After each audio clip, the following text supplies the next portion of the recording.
The lonely ranch.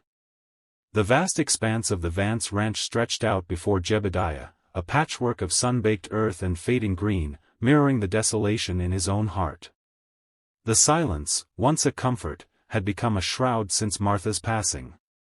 He stood on the porch, the wornwood groaning beneath his weight, his gaze sweeping over the familiar corrals, the distant, shimmering heat haze above the cattle, and the empty swing chair that still swayed faintly in the phantom breeze. Each detail was a sharp, quiet ache. Inside, the small, tidy living room was a testament to Martha's enduring presence. Her knitting basket sat beside her armchair, needles still nestled in an unfinished scarf. On the mantelpiece, a faded photograph captured her vibrant smile, her eyes sparkling with a joy that seemed to mock the current stillness. Jebediah picked it up, his calloused thumb tracing the outline of her face. He remembered the easy laughter that used to fill these rooms, the shared dreams woven into the fabric of their lives, now unraveling thread by thread. A soft nudge against his leg broke his reverie. Rusty, his old hound, looked up at him with soulful, understanding eyes, a low whine rumbling in his chest. The dog's muzzle, once a dark brindle, was now dusted with white, and his movements were slower, but his loyalty remained fiercely intact. Jebediah knelt, burying his face in Rusty's thick fur. The dog's familiar scent, a mix of dust and old dog, was a small, grounding comfort. Rusty licked his hand, a warm, wet gesture that spoke volumes without a single sound. The ranch felt immeasurably large, and Jebediah, with only an old dog for company, felt smaller than ever within its lonely embrace. A letter for hope. The advertisement for respectable ladies seeking homesteads and husbands had been thumbtacked to the general store's bulletin board for weeks, a constant, nagging presence in Jebediah's mind. He'd scoffed at it initially, a lone wolf like him needing a wife. Yet, as another long, silent evening settled over the ranch, the idea began to gnaw at him. The chores were endless, the house felt cavernous, and the only sounds were the wind and his own thoughts. He needed help, yes, but more than that, he craved a different kind of quiet. Finally, with a sigh that seemed to carry the weight of years, Jebediah pulled out a clean sheet of paper and uncapped his inkwell. His hand, accustomed to gripping a hammer or a plow, felt clumsy holding the pen. He dipped the nib, the black liquid beading, and began to write. He described the Vance spread, 100 acres, mostly scrub, but with a good well and a sturdy cabin he'd built himself. He mentioned the cattle, the need for a strong hand, and, after a long pause, his desire for companionship. He wrote of honest work, of quiet evenings, and of a hope for a new beginning. Each word was chosen with care, a silent promise to the unknown woman who might one day read it. He folded the letter thrice, sealing it with a drop of wax from a sputtering candle. The next morning, he rode into town, the envelope tucked safely in his breast pocket. At the post office, he handed it over, the transaction feeling monumental. As the postmaster stamped it, Jebediah felt a strange mix of apprehension and exhilaration. A seed had been planted, a gamble taken. Now, all he could do was wait. Waiting for Ilara. The letter, when it finally arrived, was a crisp, official-looking thing, sealed with unfamiliar wax. Jebediah's calloused thumb traced the elegant script of his name before he tore it open. Inside, a single sheet announced, in a flowery hand, that Miss Ilara Vance would be departing on the next available stagecoach, expected to reach his ranch within the fortnight. A nervous tremor ran through him, a feeling more akin to dread than excitement. He spent the following days in a whirlwind of uncharacteristic domesticity. The cabin, usually a model of utilitarian tidiness, was scrubbed until the pine floor gleamed. He polished the single windowpane until the sparse light of the prairie sun spilled in unhindered. A pie, stubbornly lopsided but smelling of cinnamon and dried apples, cooled on the windowsill. Rusty, his old hound, watched these unusual exertions with a bemused tilt of his head, occasionally thumping his tail when Jebediah paused to scratch behind his ears. "New company, old boy," Jebediah mumbled, running a hand through Rusty's coarse fur. "Gotta make a good impression." Each creak of the wind, each distant rumble, sent Jebediah to the porch, shading his eyes against the horizon. The stagecoach was due any day now, and with it, the unknown woman who would share his life. The silence of the ranch, once comforting, now felt vast and empty, waiting to be filled. The unexpected arrival. Jebediah Vance stood by the rutted track, the late afternoon sun beating down on his worn hat. Dust motes danced in the golden light, kicked up by an unseen breeze. He'd been waiting for an hour, his gaze fixed on the distant rise where the stagecoach was due. He'd wiped his palms on his trousers so many times the fabric was slick. A lifetime of solitude was about to end, or so he hoped. Finally, a faint rumble grew into a rhythmic clatter. A cloud of ochre dust billowed over the rise, and then the stagecoach, a weathered behemoth of wood and leather, appeared. It rattled closer, the horse's breath steaming in the cooler air of the approaching dusk. Jebediah swallowed, his throat suddenly dry. The driver, a burly man with a handlebar mustache, reined the team to a halt with a grunt. The coach swayed, its springs groaning. Jebediah stepped forward, his heart thudding against his ribs. The driver unlatched the door, pulling it open with a flourish. Instead of the elegant woman Jebediah had envisioned, a small, terrified boy tumbled out, landing in a heap in the dust. He was perhaps 5 or 6, clad in oversized, mended clothes, clutching a crudely carved wooden bird to his chest. His wide, blue eyes, rimmed with the smudges of travel, stared up at Jebediah, brimming with tears. The driver cleared his throat, avoiding Jebediah's bewildered gaze. "Letter for you, Mr. Vance," he mumbled, handing over a sealed envelope. "From Miss Alara." He swung himself back onto his box, cracked the whip, and the stagecoach lurched forward, leaving Jebediah and the bewildered boy alone in the gathering twilight. Disappointment and a heavy heart. The crisp, folded letter from the matrimonial agency trembled in Jebediah's calloused hand. His thumb traced the ornate script, then snagged on a particular line that seemed to explode from the page, shattering the quiet afternoon. A slow, glacial dread began its seep, chilling him to the bone. This wasn't a bride. Not even close. The carefully worded paragraph explained, with a regrettable convolution, that due to an unforeseen circumstance, the intended match was unavailable.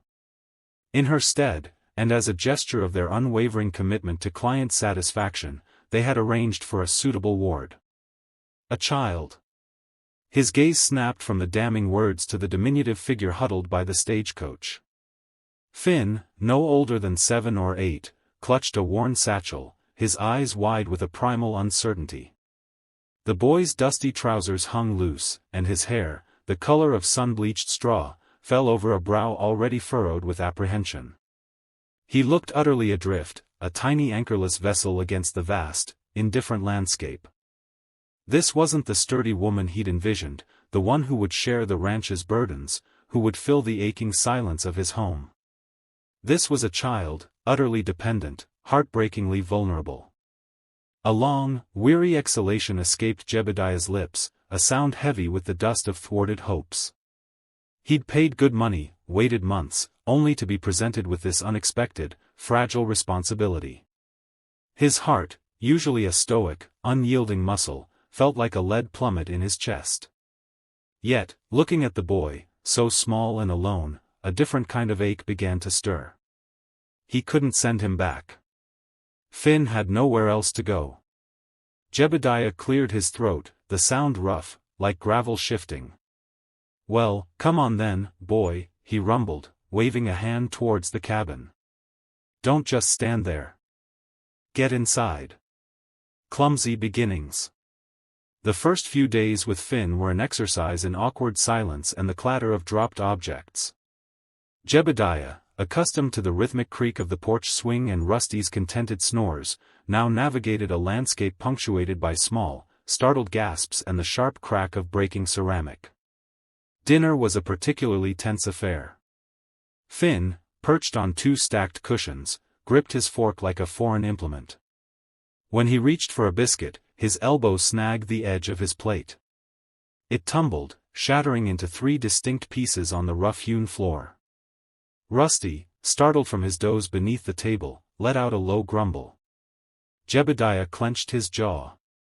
"It's all right, boy," he managed, though his voice was rougher than intended. He swept the fragments into his calloused palm. Finn's eyes, wide and luminous in the dim lamplight, fixed on him, reflecting a raw fear that twisted something in Jebediah's gut. The next morning brought another mishap.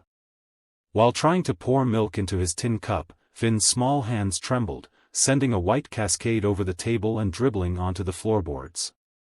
Jebediah sighed, a long, weary exhalation that felt heavy in the quiet room. "Finn, for heaven's sake," he muttered, grabbing a rag. The boy flinched, retreating into himself like a turtle into its shell. As Jebediah scrubbed the sticky mess, a profound loneliness settled over him, heavier than any he'd felt before. The house, instead of feeling fuller, now felt emptier, echoing with his unspoken frustrations and Finn's silent apologies. He'd sought a companion, a reason to mend, but all he seemed to have found was a clumsy shadow who magnified his solitude. Had he made a terrible mistake? Small discoveries. The morning sun, still weak, brushed the eastern pasture. Jebediah, heading out to check on a stubborn fence line, found Finn already there, a small hammer clutched in his hands. The boy wasn't just observing, he was actively tapping a loose nail back into a weathered post, his brow furrowed in concentration. The work was surprisingly neat, the nail driven true. Jebediah watched, unobserved, for a long moment, a flicker of surprise warming the usual grit in his chest. He cleared his throat. Finn jumped, dropping the hammer with a clatter. "Sorry, Mr. Vance," he stammered, his face flushing. I saw it was loose." "No harm done," Jebediah rumbled, picking up the tool. He examined the mended section. "You got a steady hand." Later that afternoon, as Jebediah oiled a saddle in the barn, Finn approached, clutching a folded piece of paper. Hesitantly, he offered it.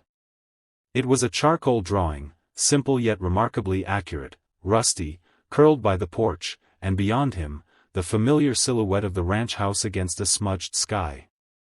The detail in Rusty's shaggy fur was uncanny.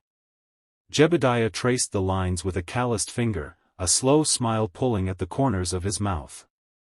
This quiet boy, who seemed to speak more with his eyes than his tongue, possessed a hidden world of observation and skill.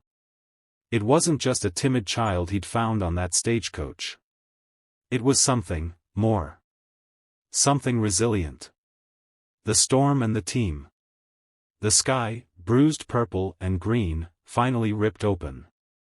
Rain lashed down, driven by a wind that howled like a banshee, making the barn timbers groan. Jebediah, having secured the livestock, watched from the porch as a particularly violent gust tore a section of the barn's tin roof clean off, sending it cartwheeling into the pasture. "Blast it all," he muttered, pulling his oilskin tighter. He had to fix it before the hay was ruined. He wrestled a heavy ladder into position, its rungs slick with rain.